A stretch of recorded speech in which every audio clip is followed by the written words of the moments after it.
Hi everyone, in the last class we have learnt about case 1 of Spearman coefficient of rank correlation, and today we gonna study about case 2 of Spearman coefficient of rank correlation.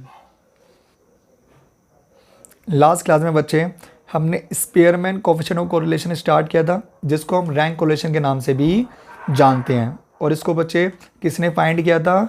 Charles Edward Spearman ने इन 1904 में। ठीक है बच्चे, क्योंकि qualitative data measure करने के लिए बच्चे कोई भी मेथड नहीं था, तो बच्चे स्पेयरमैन ने बच्चे इस मेथड को क्या करा था? फाइंड किया था।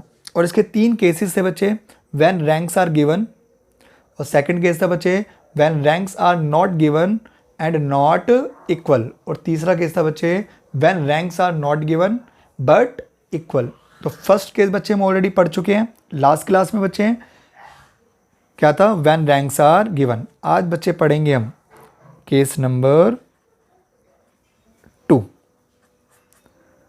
और केस नंबर 2 जो है बच्चे वो क्या था? When ranks are not given, when ranks are not given and not equal। ठीक है बच्चे, जब आपको रैंक भी गिवन नहीं होगी और वो इक्वल भी नहीं होगी, रैंक भी गिवन नहीं होगी और वो इक्वल भी नहीं होगी, नॉट गिवन नॉट इक्वल। ठीक है बच्चे, तो इसको पढ़ते हैं बच्चे। सबसे पहले इसका फॉर्मूला लिखते हैं। रैंक क्वेश्चन को डिफाइन करते हैं बच्चे हम कैसे रिप्रेजेंट करते हैं? r to the base k, और फॉर्मूला होता है बच्चे 1 minus 6 sigma d square upon n cube minus n। Same formula होता है बच्चे केस नंबर 1 की तरह, जो केस नंबर 1 में था वही सेम फॉर्मूला बच्चे क्या है केस नंबर 2 में। हियर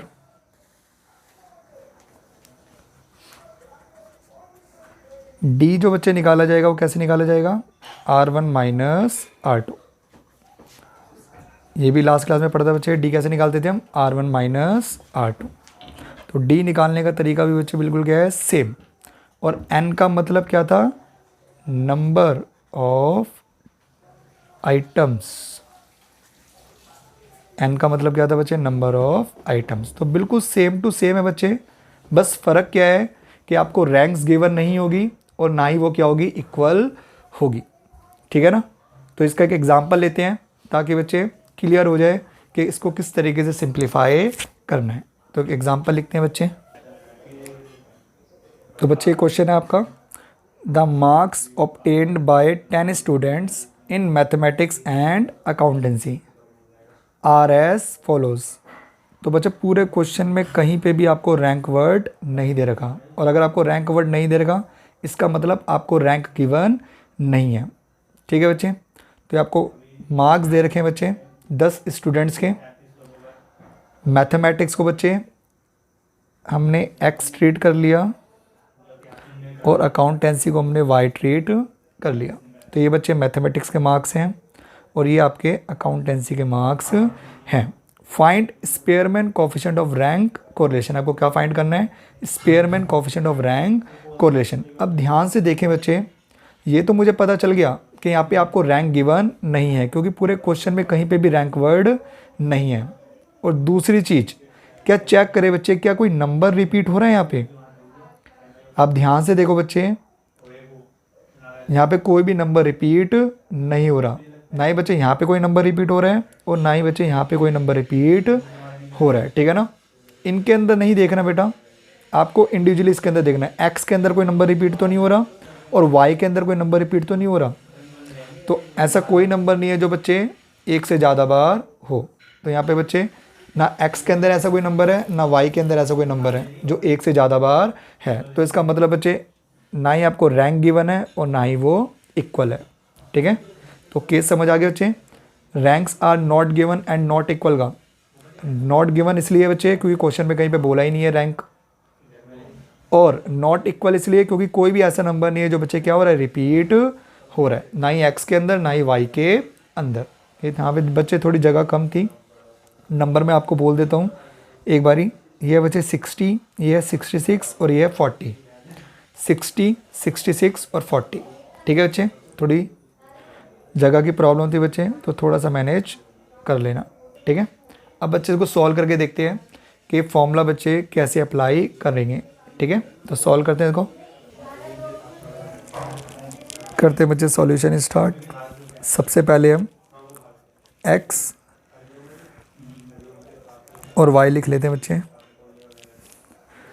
दोबारा से x बच्चे क्या क्या दे रखा था मुझे, 80,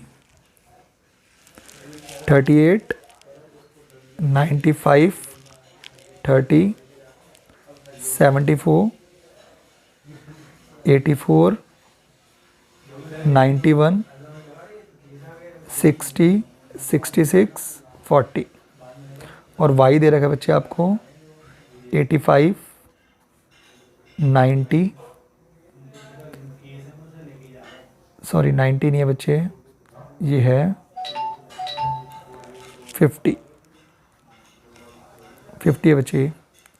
फिर है बच्चे 92, ये 58, फिर है बच्चे 70, 65, 88, 56, 52,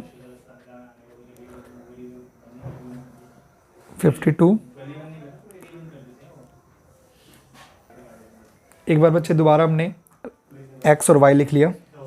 ठीक है बच्चे, अब हमारा जो फॉर्मूला होता है बच्चे वो होता है 1 - 6 sigma d square upon n cube minus n। ये बच्चे हमारा क्या था, फॉर्मूला था। अब 1 as it is -6 as it is बच्चे d निकालना है, तो d निकालने के लिए बच्चे आपके पास क्या क्या होना चाहिए, R1 माइनस R2।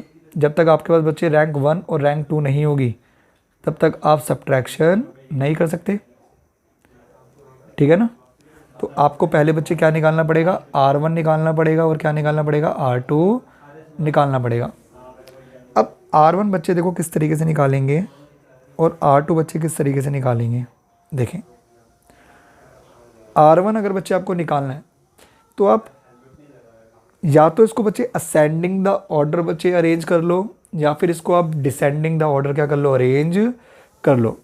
बस ये ध्यान रखना, अगर यहाँ पे आप असेंडिंग द ऑर्डर अरेंज करोगे तो यहाँ भी आपको क्या करना पड़ेगा, असेंडिंग द ऑर्डर अरेंज करना पड़ेगा। और यहाँ अगर डिसेंडिंग द ऑर्डर अरेंज करोगे तो यहाँ भी आपको क्या करना पड़ेगा, डिसेंडिंग द ऑर्डर अरेंज करना पड़ेगा।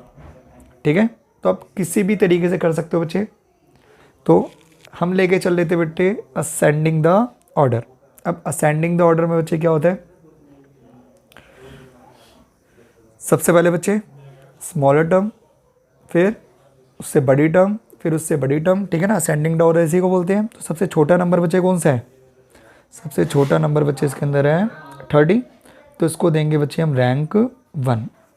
फिर बच्चे 30 से बड़ा नंबर कौन सा है, 30 से बड़ा है बच्चे 38, इसको देंगे रैंक 2। फिर 38 से बड़ा कौन सा बच्चे 40, इसको देंगे रैंक 3। फिर बच्चे 40 से बड़ा कौन सा है, 40 से बड़ा जो आपका नंबर है बच्चे वो है 60, इसको देंगे बच्चे रैंक 4। फिर 60 से बड़ा 66, इसको रैंक 5। फिर 66 से बड़ा बच्चे ये 74, इसको देंगे रैंक 6। फिर 74 से बड़ा बच्चे 80, इसको देंगे रैंक 7। 80 से बड़ा 84, इसको रैंक 8। 84 से बड़ा 91, इसको रैंक 9। 91 से बड़ा 95, इसको देंगे रैंक 10। तो हमने बच्चे असेंडिंग द ऑर्डर क्या कर लिया, अरेंज कर लिया। जो बच्चे सबसे छोटा था उसको रैंक 1, उससे बड़ा रैंक 2, उससे बड़ा रैंक 3, इस तरीके से बच्चे क्या कर लिया, अरेंज कर लिया। अब इसको भी क्या करना पड़ेगा, हमें असेंडिंग द ऑर्डर अरेंज करना पड़ेगा। तो इसके अंदर सबसे छोटा नंबर कौन सा बच्चे,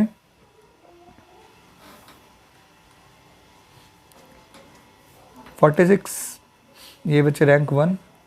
46 से बड़ा 50, ये रैंक 2। 50 से बड़ा बच्चे 52, ये रैंक 3। 52 से बड़ा 56, रैंक 4। 56 से बड़ा बच्चे आपका जो नंबर है वो है 58।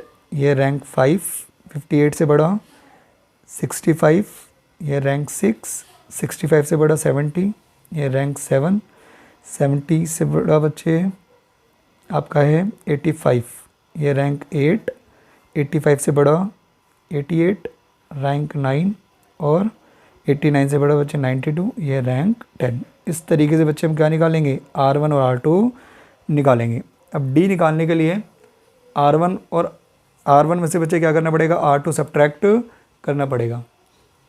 तो R1 में से बच्चे R2 सब्ट्रैक्ट करते हैं। 7 में से 8 गया -1, 2 में से 2 गया 0, 10 में से 10 गया 0, 1 में से 5 गया -4, 6 में से 7 गया -1, 8 में से 6 गया 2, 9 में से 9 गया 0, 4 में से 4 गया 0, 5 में से 3 गया 2, 3 में से 1 गया 2। ये आ गया बच्चे आपका D। अब आपको क्या निकालना पड़ेगा बच्चे, D स्क्वायर। तो D स्क्वायर निकालने के लिए आपको इंडिविजुअली हर एक नंबर को क्या करना पड़ेगा, स्क्वायर करना पड़ेगा। तो 0 का स्क्वायर 0, -4 का स्क्वायर 16, -1 का स्क्वायर 1, 2 का स्क्वायर 4। इस तरीके से बच्चे आप क्या करोगे, स्क्वायर करोगे। फिर D स्क्वायर का मुझे क्या करना है बच्चे, समेशन। तो D स्क्वायर का हम क्या कर लेंगे, सम कर लेंगे। तो 4 + 4 8, 8 और 4 12, 12 और 1 13, 13 और 16, ये आ गए बच्चे 29। तो यहाँ पे पुट कर देंगे इसको बच्चे। और n होता है बच्चे नंबर ऑफ टर्म्स। तो कितने नंबर ऑफ टर्म्स है बच्चे यहाँ पे, 1 2 3 4 5 6 7 8 9 10। तो आप n की जगह क्या पुट कर दोगे, 10। 1 - 6 × 29। अगर बच्चे 6 को 29 से मल्टीप्लाई करेंगे तो क्या आएगा, 174। 10 का क्यूब 1000 - 10। इसको बच्चे सब्ट्रैक्ट कर लेंगे। 1000 में से अगर मैं 10 सब्ट्रैक्ट कर दूं तो बच्चे आ जाएगा 990। इसको सॉल्व कर लेते हैं बच्चे। 1 - अगर मैं 174 को डिवाइड कर दूं बच्चे 990 से, तो ये आ जाएगा बच्चे 0.17। और अगर मैं 1 में से इसको सब्ट्रैक्ट कर दूं तो ये आएगा बच्चे +0.83। ये आ गया बच्चे आपका रैंक कोरिलेशन। ठीक है बच्चे, तो ये था आपका case number 2, when ranks are not given and not equal. ठीक है बच्चे, तो कोई भी अगर डाउट हो तो आप कमेंट सेक्शन में बच्चे पूछ सकते हो। Thank you for watching my video, stay tuned.